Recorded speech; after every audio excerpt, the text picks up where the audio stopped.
से पहले मेरे चैनल को सब्सक्राइब कर लीजिए, बेल नोटिफिकेशन को भी ऑन कर लीजिए। मेरी कहानी हर रात 10 बजे अपलोड होती है। चलें, आज की कहानी का नाम है कंप्लेंट बॉक्स।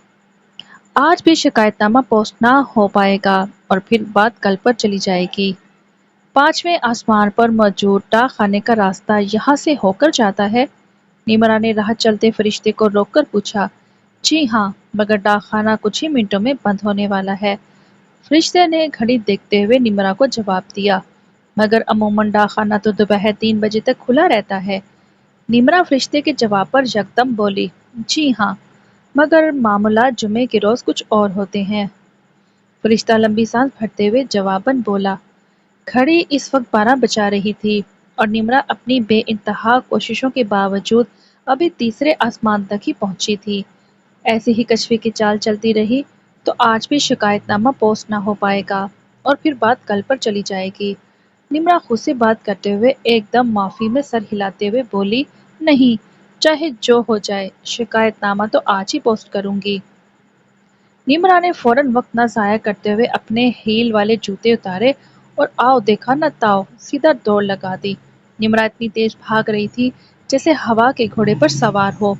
हवा के घोड़े पर सवार रास्ते की जीनत बने कई वाकयात निमरा नजरबंद करती जा रही थी।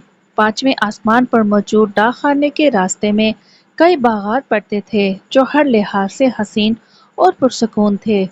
इन बागात को नजरबंद करते हुए कई बार निमरा का दिल करता कि कहीं रुककर आराम कर ले, मगर जहन पर सवार शिकायतनामे का ख्याल इसका हौसला टूटने न देता। बिलाखिर निमरा डाक खाने के बाहरी दरवाजे से दाखिल हुई।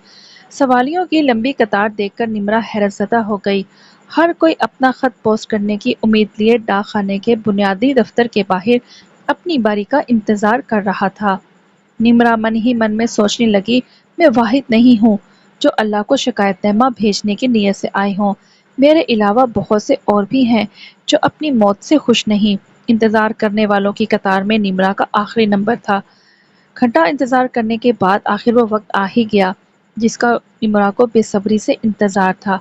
जैसे ही निमरा डाक खाने के बुनियादी दफ्तर में दाखिल हुई तो इसकी नज़र इस फरिश्ते पर पड़ी जो अल्लाह के नाम लिखे खतूत पोस्ट करने का काम सरअंजाम देता था। और फरिश्ता बहुत जल्दी में था। इसने निमरा को खुशामदीद कहे बगैर ही अपने काउंटर पर बंद का बोर्ड लगा दिया। दफ्तर बंद हो गया है, आप अगले हफ्ते तशरीफ ले आइएगा। फरिश्ते ने निमरा से माजरत करते हुए कहा, देखें, मैं बड़ी मुश्किल से यहाँ पहुँची हूँ आज, और आज मेरा यह खत पोस्ट करना बहुत ज़रूरी है। निमरा फरिश्ते से इल्तिजा करते हुए बोली, मोहतरमा, जुमे का वक्त है और मैं मामूल से ज़्यादा लेट हो गया हूँ। मैं इस वक्त आपकी कोई मदद नहीं कर सकता। फरिश्ता तेज लहजे में बोला, देखें, मैं अपनी अचानक मौत से खुश नहीं हूँ और मुझे अपनी ये शिकायत जल्द अज जल्द अल्लाह तक पहुँचानी है। मेरे बहुत से काम ज़मीन पर अधूरे पड़े हैं जिनका मुकम्मल होना बहुत ज़रूरी है।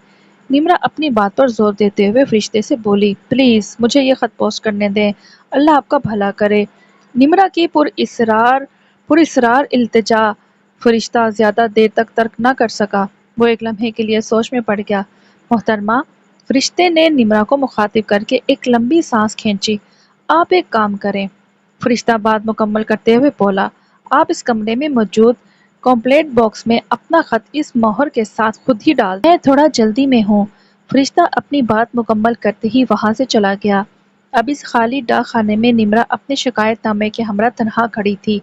फरिश्ते ने जिस जानिब इशारा किया था वो कमरा बुनियादी ऑफिस के शुमाल में वाक़या था। निमरा ने वक्त ज़ाया न करते हुए कमरे की जानिब कदम बढ़ा दिए। कदम बढ़ाते हुए निमरा के हाथ अपने बाएं कंधे पर लटके हुए परस से शिकायतनामा निकालने में मसरूफ थे। जैसे ही निमरा अपने दाएं हाथ में पकड़ा शिकायतनामा लेकर कमरे में दाखिल हुई, इसकी नज़र थोड़ी दूर पड़े कॉम्प्लेट बॉक्स पर पड़ी जो खाली था। ये डब्बा खाली कैसे हो सकता है जबकि बाहर लगे सवालियों के हजूम की मैं खुद गवाह हूँ। निमरा ये सब सोच ही रही थी कि अचानक इसकी नज़र कंप्लेंट बॉक्स से थोड़ा दूर रखे एक और बॉक्स पर पड़ी जिसके बाहर थैंक यू लिखा था। वो बॉक्स इस कदर भरा हुआ था कि इसकी ऊपर वाली सतह पर मौजूद कुछ खतूत आसानी से निकाले जा सकते थे। लोग मरने के बाद भी अक्लमंदी का मुजाहरा नहीं करते, वरना कंप्लेंट बॉक्स में डाले जाने वाले खत कभी किसी दूसरे बॉक्स की इज्जत ना बढ़ाते। نمرا کا خیال تھا کہ لوگ غلطی سے اپنی شکایت دوسرے ڈبے میں ڈال گئے ہیں، جبکہ ان کا اصل مقام کمپلینٹ باکس تھا۔ کیوں نہ میں ان لوگوں کی غیبی مددگار بن جاؤں؟ نمرا نے مدد کرنے کے خیال سے سوچا۔ نمرا جب تھینک یو باکس کے پاس کھڑی ایک ایک کر کے خط نکالنے لگی، خط بغیر کسی لفافے کے تھے، اس لیے آسانی سے پڑھے جا سکتے تھے، اور یہی وجہ تھی کہ نمرا نہ چاہتے ہوئے بھی خطوط پڑھنے لگی۔ پہلا خط جو نمرا نے پڑھا وہ ایک بوڑھے آدمی کا تھا جس کے 2 بیٹے تھے۔ خط میں لکھا تھا، اے میرے رب، میں تیرا کس قدر شکر ادا کروں، تو میرے بیٹوں کی نیت سے خوب واقف تھا، تو جانتا تھا کہ وہ میرے فرما بردار اس وجہ سے نہیں ہے کیونکہ وہ میری اولاد ہیں۔ ان کی وفاداری کے پیچھے ان کے مکارانہ ارادے اور ان کی سوتیلی ماں کے نام وہ جائیداد ہے جو میں نے کئی برسوں پہلے اسے نکاح کے وقت دی تھی۔ میرے بیٹے وفاداری کی آڑ میں مجھ سے وہ جائیداد لینا چاہتے تھے۔ ان کا مقصد اپنی دوسری ماں کی تمام تر خدمتیں فراموش کر کے اسے بے گھر کرنا تھا، مگر تو نے ایسا نہ ہونے دیا۔ میری اچانک موت نے میرے بیٹوں کے ناپاک ارادے ناکام کر ڈالے اور وہ نہ چاہتے ہوئے بھی اپنی ماں کی خدمت کرنے پر مجبور ہو گئے۔ بے شک تو علیم ہے اور تمام راز کو جاننے والا ہے اور کارساز ہے، بے شک موت برحق ہے۔ دوسرا خط لکھنے والی روح ایک جوان بے اولاد عورت کی تھی۔ اس خط میں لکھا تھا، اے میرے رب، میں کس قدر شکر ادا کروں، میں کئی سالوں سے بے اولاد تھی اور اس بات سے بے خبر تھی کہ میرا شوہر کسی دوسری عورت سے ناجائز رشتہ قائم کرنے کا خواہش مند ہے۔ میری بیماری سے ہوئی اچانک موت نے مجھے دنیا کی اذیت بھری زندگی اور میرے شوہر کی بے وفائی دونوں سے نجات دی۔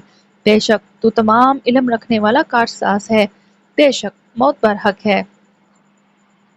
تیسرا خط اس مرد کا تھا جو سڑک پر ہونے والے کار حادثے کا شکار ہو چکا تھا۔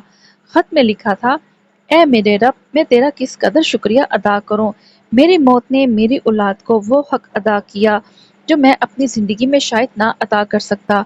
میری موت میرے امیر بھائی کے دل میں خدا خوفی کا باعث بنی اور اس نے میری اولاد کو ان کا جائز حق دے دیا۔ اب میری اولاد کبھی روٹی کی محتاج نہیں ہوگی۔ بے شک تو تمام علم رکھنے والا کارساز ہے، بے شک موت برحق ہے۔ اگلا خط اس بچے کا تھا جس نے دنیا میں کل 3 روز گزارے۔ خط میں لکھا تھا، اے میرے رب، میں تیرا کس قدر شکر ادا کروں، تو نے مجھے میرے والدین کی بخشش کا وسیلہ بنایا ہے۔ شاید ہی میری زندگی میرے والدین کے حق میں اتنی کارآمد ہوتی جتنی آج میری موت ہے۔ بے شک آخری خط جو نمرا نے پڑھا وہ زینب کا تھا۔ سامعین، یہ وہی بچی زینب ہے جسے سیال کوٹ میں زیادتی کے بعد قتل کر دیا گیا تھا۔ خط میں لکھا تھا، اے میرے رب، میں کس قدر تیرا شکر ادا کروں، تو نے میری موت روشن کر دی۔ اے میرے رب، میں شکر گزار ہوں کہ تو نے مجھے دنیا کی عدالت کا محتاج نہ رکھا۔ دنیا کی عدالتیں پامال عزتوں کا انصاف کرنے میں ہمیشہ ناکام رہی ہیں، میری عزت تو نے ہمیشہ کے لیے محفوظ کر لی۔ میں شکر گزار ہوں تیری عطا کردہ جنت کی، بے شک تو تمام علم رکھنے والا کارساز ہے، بے شک موت برحق ہے۔ جیسے ہی نمرا نے رب کے نام زینب کا خط پڑھا، اسے اپنا وجود اپنے ہاتھ میں موجود شکایت نامے جیسا چھوٹا محسوس ہونے لگا۔ محترمہ، آپ ابھی تک یہاں موجود ہیں؟ فرشتے کی اچانک آمد پر نمرا پریشان ہو گئی۔ ہاں بس وہ میں جا رہی تھی، نمرا نے گھبرا کر جواب دیا۔ مگر خط تو آپ کے کمپلینٹ باکس میں نہیں ڈالا؟